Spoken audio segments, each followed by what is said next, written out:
Forget it, I'll marry him.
In love with her childhood friend Joey and thought her family would dissolve the engagement once she came of age. But fate dealt a cruel twist. Her fiancé, Dominic Stewart, became comatose after a car accident, and to avoid being branded as unfaithful or opportunistic, the Johansons felt compelled to honor the arrangement. Yet, the thought of sending their beloved daughter to care for a comatose man was unbearable for them, and they agonized over the situation. In the end, the Johansons devised a solution. They adopted a foster daughter to take her place. And so, Maisie Johanson, an orphan who had grown up in a shelter and wandered the streets, entered the Johanson household. Feeling guilty for making Maisie stand in for Margot, the Johansons lavished her with affection. Every month, her parents gave her $700,000 as an allowance, while Charles showered her with an endless stream of luxury goods. Even Joey bent over backward to fulfill Maisie's every request. Margot herself gave up everything she had without complaint. When Maisie wanted her room, Margot gave it to her. When Maisie wanted her trophies, Margot handed them over. When Maisie developed kidney failure and needed a transplant, Margot offered her own. Margot never imagined that Maisie's character would be so vile. After becoming part of the Johansons, Maisie repeatedly framed Margot for her misdeeds. Over just 5 years, she schemed to steal all the love and attention that had once been Margot's. Charles fell for Maisie, as did Joey. Even Fred and Martha began hinting that they couldn't bear to see Maisie marry into another family. Instead, they subtly encouraged Margot to fulfill the marriage contract herself. Margot was not someone who would break a promise. At first,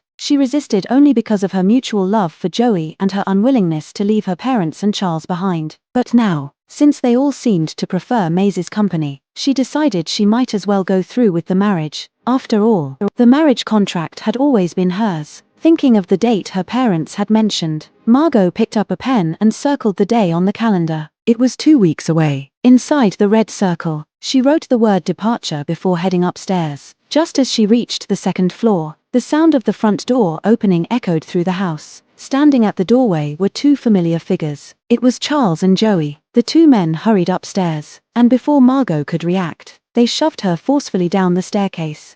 Margot tumbled down, her body crashing against the hard steps. Her forehead struck the floor with a sickening thud, splitting open and leaving her head drenched in blood. Agonizing pain radiated through her limbs and torso, cold sweat breaking out over her trembling body. The 2 men at the top of the stairs showed no intention of helping her. Instead, they pulled out a phone and began a video call with Maisie. "May," Charles said with a smile, "did you see us push Gigi down the stairs just now? Now you should believe how much more important you are to us. Stop throwing tantrums and come home." "Okay." Margot's eyes flew open at his words, and despite the agony, her gaze filled with disbelief and shock. Had they hurt her so cruelly just to prove to the runaway Maisie that she mattered more?